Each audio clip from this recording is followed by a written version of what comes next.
Hi friends, welcome back to ప్రొటేటో Telugu channel. So ఇవాళ markets మనం నిన్న నిఫ్టీ నేను మీకు షేర్ చేశాను కదా.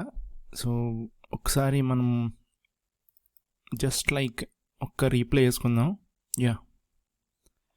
నేను ఇది యాక్చువల్గా డైలీ టైం ఫ్రేమ్లో కూడా చూపించడం జరిగింది నిన్న. ఇది కన్సాలిడేషన్ అని చెప్పాను, అలాగే ఇలాంటి ప్యాటర్న్ కూడా ఒకటి పడుతుందని కూడా నిన్న వీడియోలో కూడా నేను షేర్ చేయడం జరిగింది. అండ్ ఎవరైతే ఐ డోంట్ నో నేను అలాగా అవి షేర్ చేయను కాబట్టి, సో నేను పర్సనల్గా చేయడం జరిగింది, ట్రేడ్ చేశాను. అండ్ ఇది యాక్చువల్గా ప్రస్తుతం అయితే ఒక చిన్న కన్సాలిడేషన్ అని చెప్పుకోవచ్చు. ఓకేనా, ఇది ఒక ప్యారలల్ ప్యాటర్న్ అనమాట, డౌన్ సైడ్. ఇది ఇంట్రాడే పర్స్పెక్టివ్లోనే వర్కౌట్ అవుతుంది తప్ప జనరల్గా మీకు నార్మల్ సెటప్ అయితే స్వింగ్స్లో కానీ ఎక్కడ మీకు వర్కౌట్ అవ్వడం ఇంపాసిబుల్. ఓకే, అండ్ ఇంకొకటి ఇదిగోండి, ఇది ఒక ఛానల్. ఓకే, ఇది నిఫ్టీ నేను స్పాట్లో చూపిస్తున్నాను, ఏ కాంట్రాక్ట్ అయితే కాదు. And just like 2-3 candles wicks తీసుకుని నేను సపోర్ట్ అండ్ రెసిస్టెన్స్లు డ్రా చేశాను ఫ్రెండ్స్. అవును కదా. సో ఇక్కడైతే మీరు చూస్తే ఇదిగోండి, ఏదైతే ఉందో ఈ పర్టికులర్ నేను నిన్న కూడా చూపించాను కదా. సో ఇవి బ్రేక్ చేసి కిందకి రావడం జరిగింది, అవునా. సో ఇప్పుడు మనము ఇక్కడ ఒక అండర్ కరెంట్ అంటే ఇది నియర్ బై రెసిస్టెన్స్ అనుకుందాం. Okay friends, so near by resistance మనకి ఇది అనుకుంటున్నాను నేనైతే. ఓకే, ఎందుకంటే ఇక్కడ ఇది సపోర్ట్ తీసుకుంది కాబట్టి ఇక్కడ రెసిస్టెన్స్ అయిపోద్ది ఆటోమేటిక్గా. సో ఇప్పుడు ఆ సపోర్ట్ని ఏదైతే ఇక్కడ బ్రేక్ చేయడం జరిగింది, ప్రైస్ అనేది కిందకి రావడం జరిగింది కదా. సో రేపు హెచ్డిఎఫ్సి బ్యాంక్ వల్ల బ్యాంక్ నిఫ్టీ అయితే డ్రాగ్ అయింది ఫ్రెండ్స్, ఆల్మోస్ట్ రఫ్లీ 3.5% పడిపోయింది.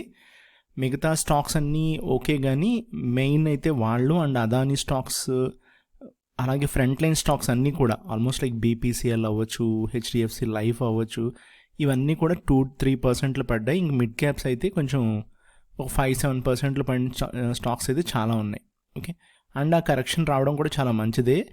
ఇప్పుడు ఇది వచ్చినంత మాత్రాన ఇలాగ కిందకంట ప్రైస్ వచ్చేస్తుంది అంటే, so we cannot say that. Okay, the only thing is intraday పర్స్పెక్టివ్లోనే చేయాలి. రేపు మళ్ళీ మనకి థర్స్డే హాలిడే వచ్చింది కాబట్టి, సో రేపు మనకి ఒక ప్రైస్ బౌన్స్ బ్యాక్ అనేది తీసుకువస్తారు. అది డెఫినెట్గా జరుగుతుంది. బట్ అది 200 పాయింట్సా లేదా ఇంకా ఎక్కువ ఉంటుందా అనేదే డౌట్ మాట. ఓకే, ఒక్కొక్కసారి ఏమవుతుందంటే ఇదిగోండి ఇక్కడ వరకు తీసుకెళ్ళిపోతాడు ప్రైస్.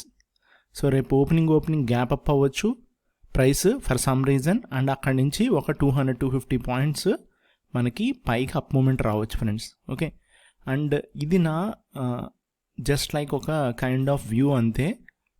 దీనికి డౌన్ సైడ్ కనుక చూస్తే ఇదే స్ట్రెచ్ మనకి కిందకి వెళ్ళడానికి, ఇదిగోండి ఇక్కడ రెసిస్టెన్స్ ఉందని చెప్పాను కదా ఫస్ట్లో, ఆ రెసిస్టెన్స్ దగ్గరికి వెళ్ళి ప్రైస్ అనేది మనకి ఇలాగ కిందకి రావడం కూడా జరుగుతుంది. చూడండి, చూసారు కదా, ఇదే ఛానల్లో ఉంది. నేను ఇక్కడ ట్రెండ్ లైన్స్ 2 కిందకి డ్రా చేశాను, చూసారు కదా ఇక్కడ రెడ్ లైన్స్. ఒకసారి జూమ్ చేసి చూపిస్తాను, జూమ్ చేస్తే మళ్ళీ ఇది పోతుంది, బట్ ఓకే. ఇదిగోండి ఇవి డ్రా చేశాను కదా, సో ఆ ఏరియాలోనే మనకి కరెక్ట్గా వస్తుంది అనమాట. ఓకే ఫ్రెండ్స్, సో అలాగా. సో ఇది ప్యాటర్న్. సో ఎగ్జాక్ట్గా అయితే ఇలా మూవ్ అవుతుంది ఫ్రెండ్స్. ఓకే, సో ఇది idea. Okay friends, so intraday పర్స్పెక్టివ్లో అయితే నేను ఇది షేర్ చేయడం జరిగింది. అండ్ ఇది నిఫ్టీ, ఇది బ్యాంక్ నిఫ్టీ అయితే ఒకసారి చూద్దాం ఇవాళ, నేను చూడలేదు కాబట్టి. అండ్ స్టాక్ స్పెసిఫిక్ అయితే నేను అలాగే అంటున్నాను కానీ చేయలేకపోతున్నాను ఫ్రెండ్స్. ఒకసారి నేను అది ఇండివిజువల్గా చేయడం జరుగుతుంది. నాకు కొంచెం 1-2 డేస్ టైంలో నేను స్పెసిఫిక్గా అన్ని స్టాక్స్ మీద, మోస్ట్లీ స్టాక్స్ మీద కవర్ చేస్తానంటే టెక్నికల్గానే కంప్లీట్గా. ఇదిగోండి ఫ్రెండ్స్, ఇది యాక్చువల్గా చూస్తేనే మీకు అర్థమవుతుంది కదా. నేను మీకు ఫస్ట్లో నేను టెక్నికల్ థింగ్స్ చెప్పినప్పుడు ఎలా చెప్పచ్చు అంటే, ఆ టెక్నికల్ కోర్సెస్ డిస్కస్ చేసుకున్నాం కదా మన ఛానల్లో ఇనీషియల్గా. సో అప్పుడు చెప్పాను కదా, సో ఎప్పుడైతే మీకు 20 period moving average, 200 period moving average మనకి రౌండింగ్ అంటే కర్వ్ తిరుగుతుంది అనుకోండి ఫ్రెండ్స్. ఇలా ఉంటే ప్రైస్ దీన్ని బీట్ చేసి ఇలా వెళ్ళినా సరే మళ్ళీ ఇలా వస్తాడనమాట. ఓకే, అలాగే ఇలా వస్తే మళ్ళీ ఇలా వెళ్తాడు. అదే కనుక ఇలా ఉందనుకోండి, ప్రైస్ అప్ సైడ్ వెళ్తే ఇలా వస్తాడు, ఒకవేళ బ్రేక్ చేసినా కూడా మళ్ళీ ఇలా వస్తాడు. ఇది అప్ ట్రెండ్ అంటాం, ఇది డౌన్ ట్రెండ్ అంటాం. సో ఫర్ ఎగ్జాంపుల్ ప్రైస్ పైనుంచి వచ్చింది అనుకుందాం, మళ్ళీ ఇలా బౌన్స్ అయినా కూడా మళ్ళీ టేర్ చేసి కిందకి వెళ్తాడు, మళ్ళీ పైకి. సో ఇక్కడ lower lows lower highs form అవుతున్నాయి. ఇది ట్రెండ్ లైన్ అనమాట.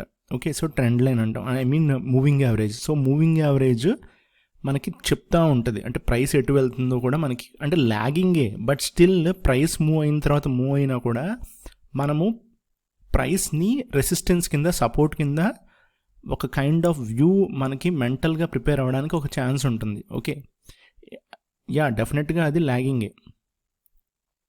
ఇదిగోండి ఇప్పుడు ప్రైస్ ఇలాగా నేను డ్రా చేస్తున్నాను, చూసారు కదా, ముందే నేను డ్రా చేస్తాను. ఇప్పుడు ఇందులో ప్రైస్ 3 రకాలుగా వెళ్ళొచ్చు. ఒకటి ఇక్కడ నుంచి ఇలాగ కన్వర్ట్ అవ్వచ్చు, ఇక్కడ నుంచి ఇంకా కూడా ఇలా పడిపోవచ్చు, మూడోది ఇలాగ రావచ్చు. So first option, second option, ఎందుకంటే డౌన్ ట్రెండ్లో ఉంది కదా, థర్డ్ ఆప్షను మళ్ళీ అప్ ట్రెండ్కి మూవ్ అవ్వడం.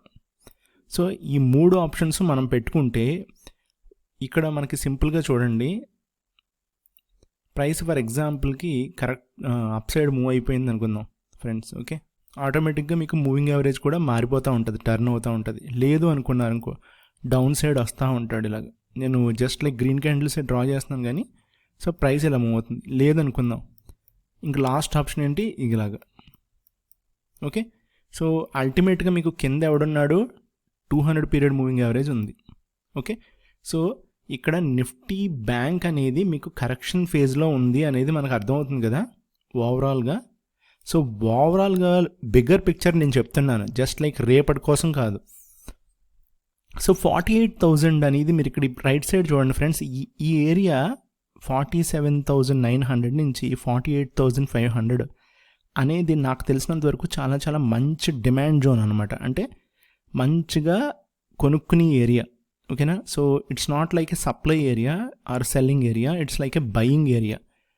ఈ ఏరియాలో మనకి బై చేసుకోవడానికి బ్యాంక్ నిఫ్టీ కానీ, బ్యాంక్ నిఫ్టీలో ఉన్న ఆ టాప్ 5 స్టాక్స్ కొనుక్కోవడానికి ఛాన్స్ ఉంది. ఓకే, సో ఈ ఏరియాకి వచ్చేటప్పటికి టర్న్ అరౌండ్ రావచ్చు అనమాట. హెచ్డిఎఫ్సి, కోటక్ బ్యాంక్, ఐసిఐసి, యాక్సిస్, ఎస్బీఐలో ఈ 5 ఫ్రంట్ లైన్ స్టాక్స్లో మనకి బయింగ్ అనేది వస్తుంది. ఆటోమేటిక్గా అవి మూవ్ అయితే మనకి ప్రైస్ అనేది మళ్ళీ పైకి మూవ్ అవడానికి ఒక సపోర్ట్ అనేది తీసుకొస్తారు. ఓకే, మార్కెట్లో అక్కడ ఆ టైంలో షార్ట్ సెల్లర్స్ అనేవాళ్ళు ఎగ్జాస్ట్ అయిపోతారు ఈ ఏరియాలో.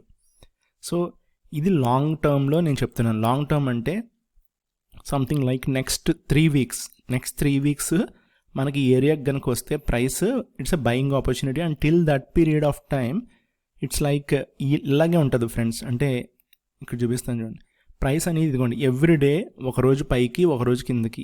చూసారు కదా, ఛానల్ మట్టికి మనకి అల్టిమేట్గా ఛానల్ ఎలా ఉంది, కిందకే ఉంది. ఈ ఛానల్ బ్రేక్ అవ్వాలంటే మళ్ళీ నేను చూపిస్తున్నాను, ఈ ఛానల్ బ్రేక్ అవ్వాలి అంటే సాలిడ్గా మనకి ఒక ఇలాంటి గ్రీన్ క్యాండిల్ పడాలన్నమాట. అదవుతుంది కదా, పడితే అప్పుడు నెక్స్ట్ కూడా ఇంకో గ్రీన్ క్యాండిల్ కూడా ఇదిగోండి ఇలా పడాలి.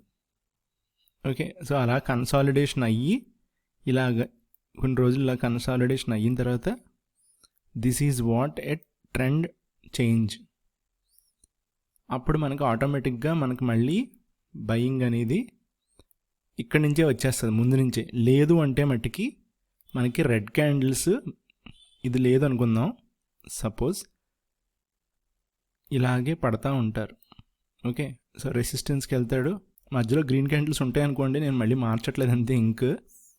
Okay, so that's what this is all about trend friends. Okay, so అల్టిమేట్గా ఈ జోన్ ఉంది కదా, నేను ఇందాక చెప్పినట్టు ఈ జోన్లోకి రావాల్సిందే. ప్రైస్ వస్తే దట్స్ వెల్ అండ్ గుడ్, లేదు అనుకుంటే మనకు మధ్యలోంచే ఇస్తాడు. సో ఇది నేను చెప్పేది. నెక్స్ట్ చూడండి మీరే, ఆల్మోస్ట్ లైక్ ఎన్ని క్యాండిల్స్ పడ్డాయి, 4, 5, 3 వీక్స్ ఉంది friends. Okay, so September 1st week వరకు కూడా మనకి డౌన్ ట్రెండ్ ఉండొచ్చు. మధ్యలో బ్రేక్అవుట్ అయ్యింది అంటే మనకి సింపుల్గా ఒక లార్జెస్ట్ అంటే ట్రాప్ అనమాట. ఇంకా షార్ట్ సెల్లర్స్ని ట్రాప్ చేయడానికి మధ్యలో ఈ మధ్యలోనే ఎక్కడో అక్కడ ఇలా వేసేస్తారు అంతే. అదేంది కదా, పెద్ద క్యాండిల్ ఏదో పడిపోద్ది, పడిన తర్వాత కూడా మళ్ళీ సస్టైన్ అవ్వాలి, ఇలా సస్టైన్ అవ్వాలి. అంతే ఫ్రెండ్స్. ఓకే, సో మళ్ళీ ఇంకొక వీడియోలో కలుద్దాం. Thank you.